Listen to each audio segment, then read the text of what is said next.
Well, good morning, good morning, good morning. You're watching the Couples Academy show.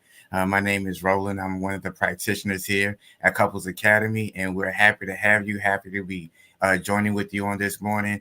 And we're talking about a great topic, but one that has become very detrimental in our society today: how to avoid affairs in the workplace. This is a serious topic because so many marriages are falling apart, so many families are being broken up because of workplace affairs. But we're going to talk about it and give some topics as to how to avoid the pitfall of falling into the workplace affairs. But before we get started, we would like for you to like, share, and subscribe. Let everyone know that we are here. Let everyone know that we're here to help you get through tough times and also to encourage those that are having good times to continue to have those. And so let everyone know that we're here and we're happy that you're sharing with us on this morning. So we're talking about how to avoid affairs in the workplace. And as we know, times have changed and we're spending more hours, longer hours in the workplace with the opposite sex. There was a time when, men were in the workplace and women stayed at home, but now the dynamics of the workplace environment has totally changed. It has totally shifted to the point where now women seem to be the more dominant forces in a lot of the workplace positions, and men have fallen back a little bit, but nonetheless, they spend a lot of time together in the workplace, long hours, working on projects, just taking care of the business of building or rebuilding a business or a company. And when that happens, the more time you spend, the more detrimental you can put yourself in a situation if you do not set boundaries, if you do not have a moral value system for yourself, for your marriage, and for your life.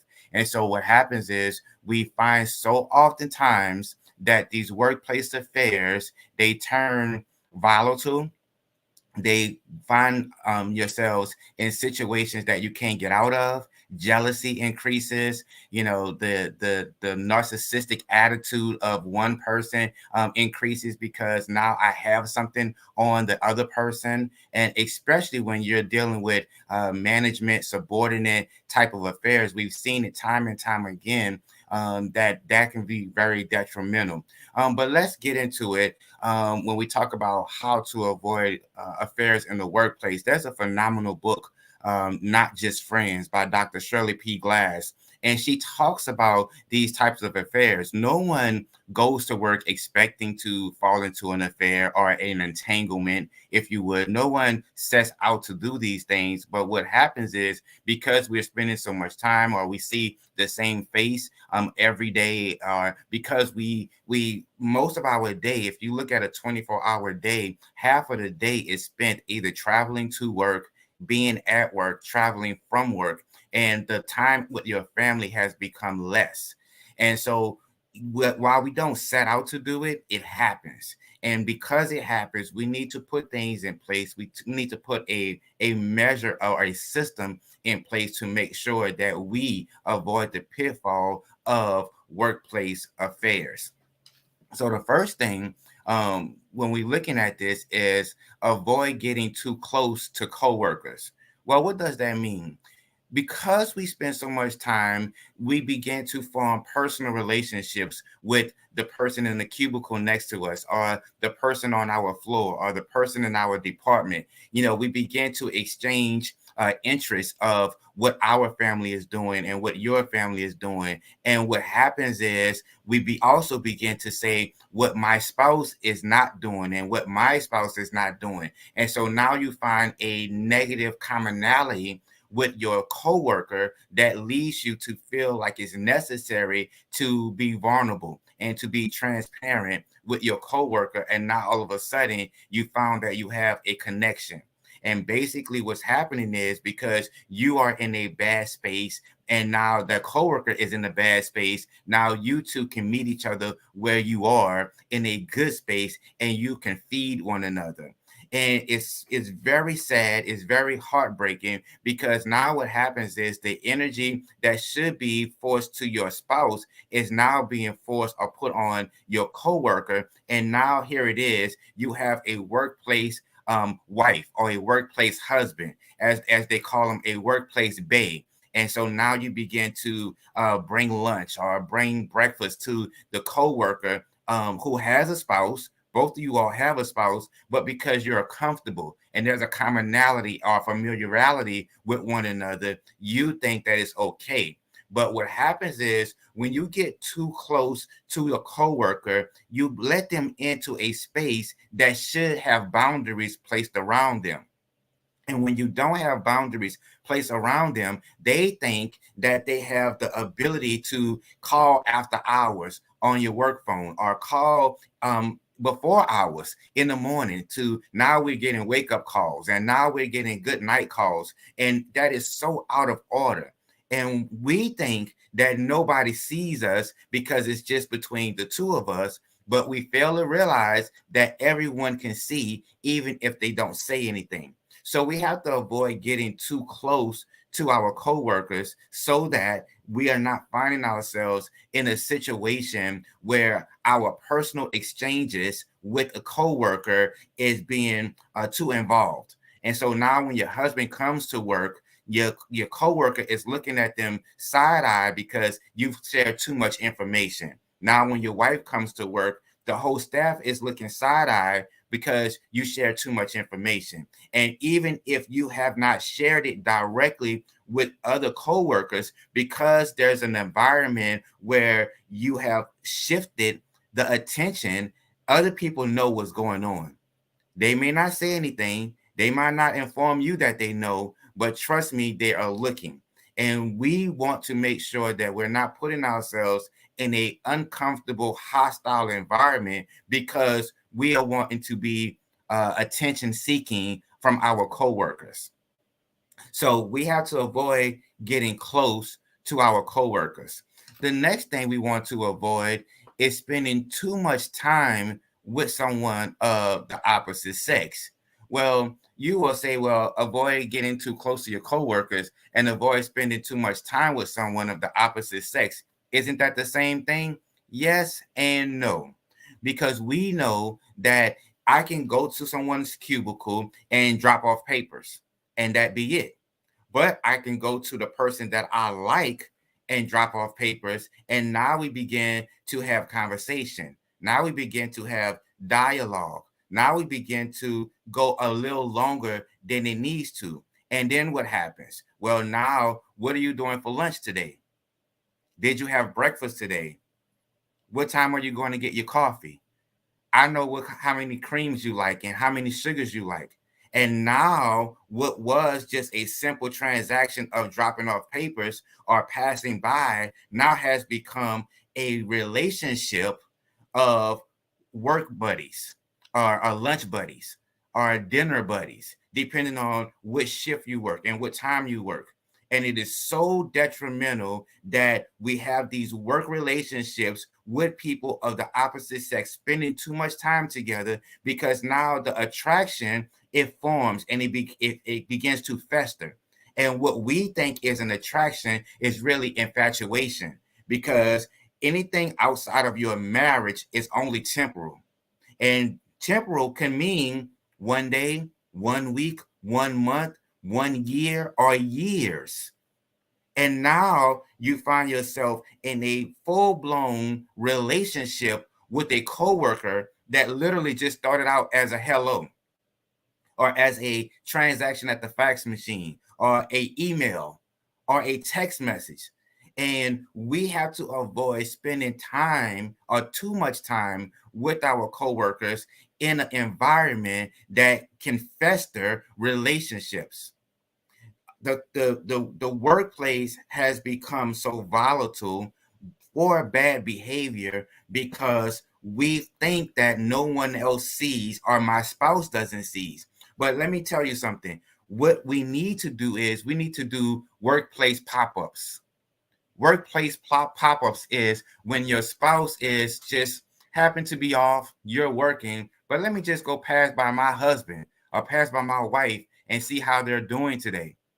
And it's almost as if, the parent goes to the students, the child's classroom, or the child's school, and just doing a school pop-up to just see how they're behaving in the classroom, to see how things are going. We have to begin to do workplace pop-ups to make sure that everything is in alignment. It's not to catch you doing something wrong. It's just to uphold the integrity of our marriage, uphold the integrity of our relationship, because we know how detrimental the workplace can be. And we all have to be responsible for our actions and for the things that we do. So I would encourage you that if you find yourself spending too much time with a workplace coworker, you would want to avoid doing that. So some of the things that you can do, we talked about, okay, so now you're spending time going to lunch together. Well, you might need to start bringing your lunch to work. You may need to start eating lunch in your car. You may need to start eating lunch at your desk. So that way you're not forced to go outside of the workplace with your workplace coworker. We have to make sure that we be intentional and do things that protect us. One, protect our marriage and protect our families. Because the first time someone gets mad or upset because you're not spending the amount of time that they want you to spend, now all of a sudden it becomes a problem. Now all of a sudden it becomes an issue. And you have created that by letting them think that it was okay in the first place. So we have to circle back around. We have to make the necessary adjustments, and we have to fully understand that the workplace environment is not the playground of affairs to happen in a way that we're going to go ahead and give it a green light. Hey, listen, we're talking about how to avoid affairs in the workplace. We're going to go to a quick commercial break, and we will see you in just a minute. If you're a man and you have a pulse, then you need to join this program. You're a husband, you're a father, you're a leader. You have the weight of the world on your shoulders.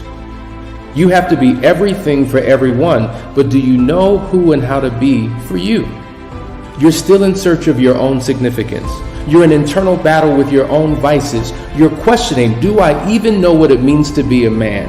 I know I'm supposed to be there for others, but what about me? The fact is, you need a model. You need a code to live by, a system of principles to govern your life. You need an internal compass to guide your every decision. You need the 4 securities to build your own kingdom. What you need is the foundry. In short, a foundry is a facility where castings are produced by melting metal, pouring liquid metal into a mold, and then allowing it to solidify. Well, this is where we're testing the metal of men.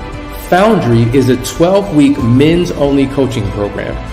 It is a brotherhood that will take each man through a purification process of the heart, mind, and soul. We here at Couples Academy promise you that if you give us 12 weeks of your life, you will no longer recognize it. If you care about the improving of your life, your marriage, and your family, register today. Welcome to the Couples Academy app. The Couples Academy app is your go-to hub for how to do marriage right. Get started with our app today by perusing our amazing features that conveniently allow you to connect. This app is packed with powerful content and resources to help you grow and stay connected. With this app, you can watch our messages, find marriage resources, watch, listen, and read the real-life stories of restored couples, sign up for events, read articles and blog posts, stay up to date with push notifications, share your favorite messages via Instagram, Facebook, Twitter, or email, and download messages for offline listening. For more information about the Couples Academy app, go to couplesacademy.org.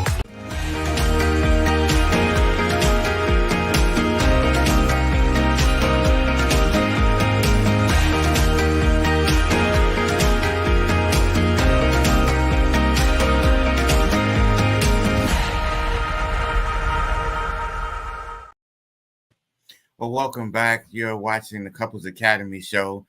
with Roland. We're talking about how to avoid affairs in the workplace.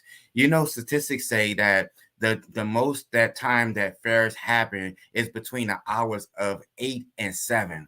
8 a.m. and 7 p.m. because while we're going to work, you know, that time after work, those happy hour times, those times when we're engaging with the coworkers for long periods of time, or that overtime that we do at work, we tend to find that people are more engaged with one another during those times, and it's very unsettling to have the idea that it's okay to use that time and not work but be involved in extramarital affairs. And we have to consider the consequences when we are having these affairs, because we do not know how they're going to play out. We do not know the effect and the cause that is going to have on our careers, on our families, on our reputation, on everything. You know, you can advance in your career because while you think nobody else knows what you're doing, management does know how you're doing. And that leads me into our next point, which is watch your behavior around others. Watch your behaviors around others. You know that your behavior, your body language tells a whole lot about how you're feeling, what you're thinking, what you're doing, where you're going, where you're coming from. Our body language speaks louder than the words that come out of our mouth or the words that don't come out of our mouths. Our body language would suggest that, you know, I'm happy. Your body language will suggest that you're sad. Your body language can suggest that you're being sneaky. Your body language can suggest that you're angry.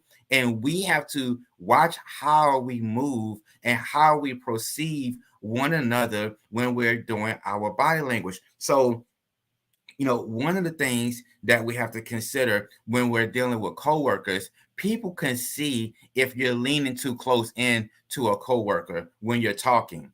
It would suggest that perhaps they have something going on, or perhaps he likes her or she likes him. If they catch you making eye contact for too long, or even if something hasn't already started, a person would think that you want to start something by making eye contact for too long. It will be considered that you're flirting with me, or we're communicating through eye contact. And so we have to make sure that our body language will suggest otherwise. We have to make sure while you're not being mean, but you are being guarded.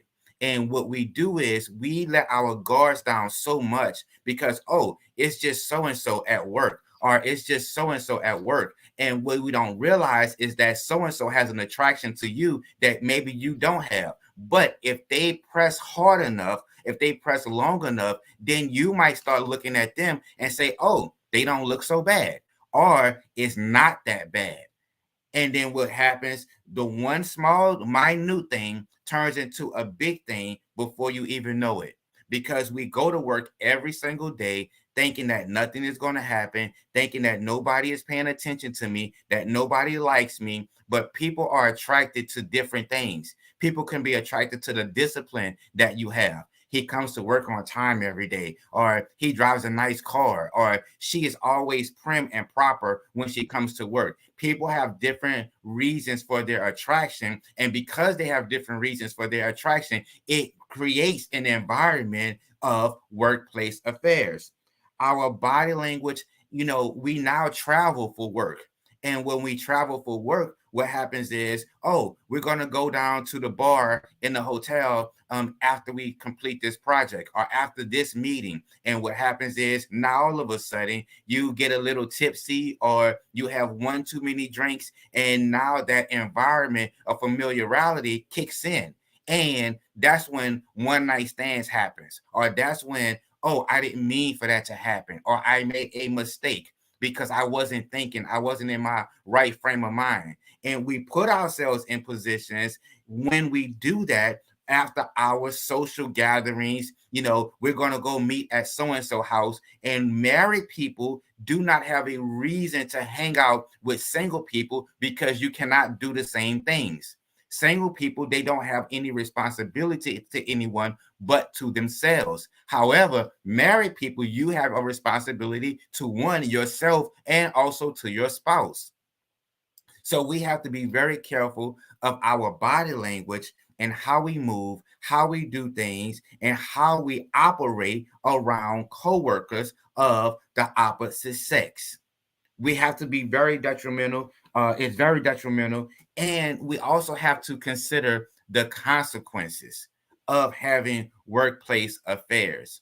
The minute it goes sour, the minute the other person feels as if you're blowing them off, the minute they feel as though I liked you in the beginning, but I don't like you now, the minute that they feel as though they don't have your attention anymore, in an instant, what was cute at first, what you were smiling and giddy about at first, now becomes Nightmare on Elm Street, because the person that was so nice and so sweet and so kind and they knew how to talk to you, now all of a sudden they turn on you. Now all of a sudden they go to management and say, I have receipts on how we've been talking, or how we, and they will risk it all to risk it all. In other words, they will risk their own career, their own job, to bring you down with them if they can't have what they want. And we have to consider the consequences. And that's why so oftentimes you find yourself where a person in management, they are getting walked out the front door because they had inappropriate relationships. Or even if there are colleagues or peers on the same level, what happens is one person leaves their spouse, the other person leaves their spouse, and now they're going to ride off into the sunset. But you thinking riding off to the sunset is going to be blissful, but there are consequences to that. Now, when you look to go get another job, we heard about the things that happened at your previous job, and we don't like that. The moral values and the moral compass of who we are as a company does not fit your lifestyle.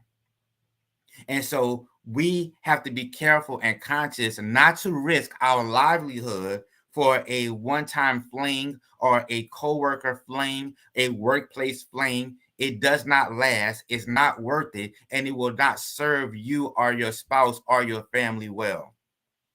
So when we're talking about how to avoid affairs in the workplace, you have to be conscious, you have to be intentional, and you have to have a made up mind that I am going to stay clear, far away from putting myself in a position or a potential position of having a workplace affair. If you're going to work, go to work, do your job, and go home. If you have issues with your spouse, take out the time to have conversations with them. And I know that it's not always easy, but it shouldn't be hard either. If you needed time to debrief when you get off from work because it's been a long day, check in with your spouse. Let them know that you had a long day and you need a minute to debrief, not a minute to call so-and-so while you're on your way home, because I'm sitting in traffic. I'm going to be in traffic for about an hour. And so now I'm going to use that time not to debrief or to calm myself down, but I'm going to use that time to talk to my workplace affair partner. And we take too much time, too much energy. It becomes too exhausting to try to keep up with all of the extra activity that you're doing outside of your marriage. And it won't serve you well. So these are one of those hard conversations where we say, listen, do the right thing when no one is watching. Because we all want to do the right thing when everyone is watching, because that's our way of being able to say, look at me, and I'm the good guy, I'm the good girl. And when we do that, everybody sees us as, they're so professional. But at the same time, you're doing things that are very detrimental to your relationship with your job, to your relationship with your coworkers, to your relationship with your family. You have to understand there are consequences to every action that we do. And you do not want to create a hostile environment at work. Now you become non-productive because you're spending too much time and energy on things that really don't matter. So if you are considering a workplace affair, if you are having a workplace affair, I would advise you to consider the consequences and the totality of everything, because right now it may come off as cute. It may come off as, this is the right thing to do in this moment because I'm having problems with my spouse, man or woman. I would highly recommend that you reach out to us. Let a third party come in and help you navigate through the issues that you're having. Let us help you get your life back on track. That's what we do. That's what we specialize in. And we're here to help you. Listen, we're going to go to a quick commercial. We have one more point to share with you, but we're going to go to a quick commercial and we will see you right back. Hey family, Hassani and Danielle here, and I want to tell you about the Phoenix Awards Gala happening on October 7th, 2023. Couples Academy is hosting its first annual Phoenix Awards Gala, a celebration of perseverance, patience, and persistence, focused on couples who have endured and overcome significant hardships in their marriages. Nominees of this prestigious award will have come to the brink of destruction in their marriage without giving up, and are living a testimony to what is possible when two stand as one. This is no ordinary gala. We are honoring 5 of the most resilient couples across the U.S. and abroad. And here's the most exciting part. You get to pick our nominees. And there's more. Wear your most exquisite gowns and black tie ensembles and prepare for a 50-foot red carpet, cocktail reception, dinner, live music, and dancing. We're going to raise the roof and the standard for marriages on October 7th, and we want you to be there. For tickets, go to couplesacademy.org/events.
Welcome back. You're watching the Couples Academy show. My name is Roland. Hey, listen, the gala is coming up, and I'm telling you,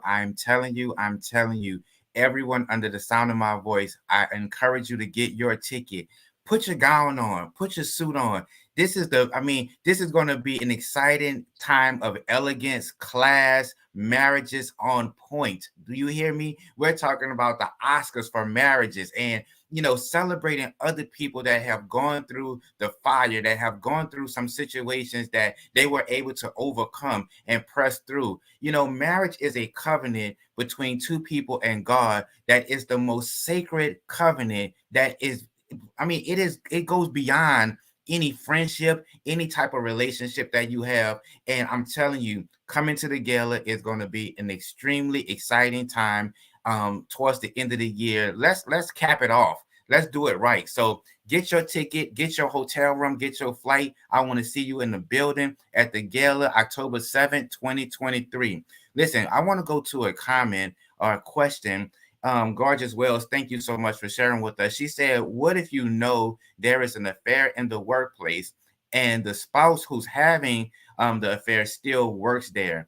Listen, we have to have hard, courageous conversations. I know a gentleman that was having an affair at the workplace, and not only did he leave that particular workplace, he changed his whole profession. Do you hear me? He changed his whole profession, the profession that he was in.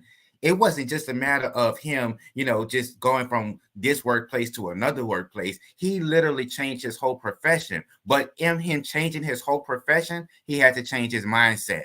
So it's a mindset thing that has to take place, and we have to be willing to take a mindset, be intentional, and how much is your marriage worth? Is your marriage worth you staying somewhere where we know that you're having an affair and continue to go on and do the same things that you've been doing? If you want something that you've never had, you have to be willing to do something radical that you've never done. I want to hit the last point and we're going to get out of your way, but termination of employment.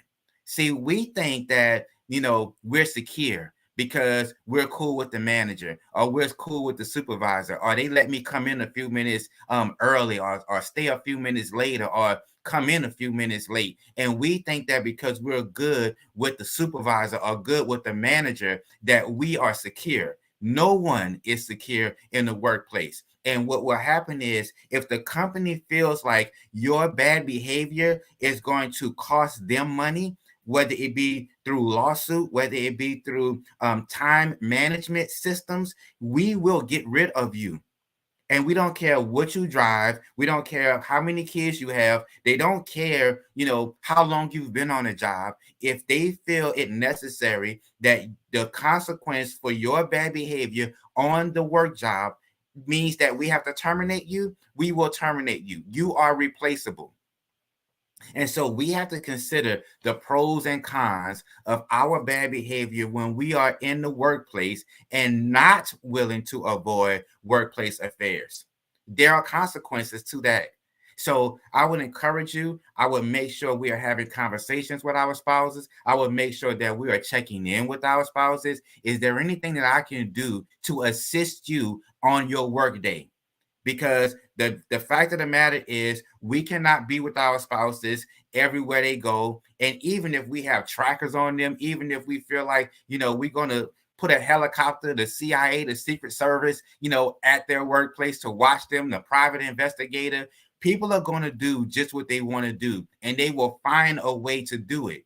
But we have to make sure that we are meeting each other where we are, meeting the needs of one another to protect our marriage and make sure that we are covered. Listen, you've been watching the Couples Academy show with Roland.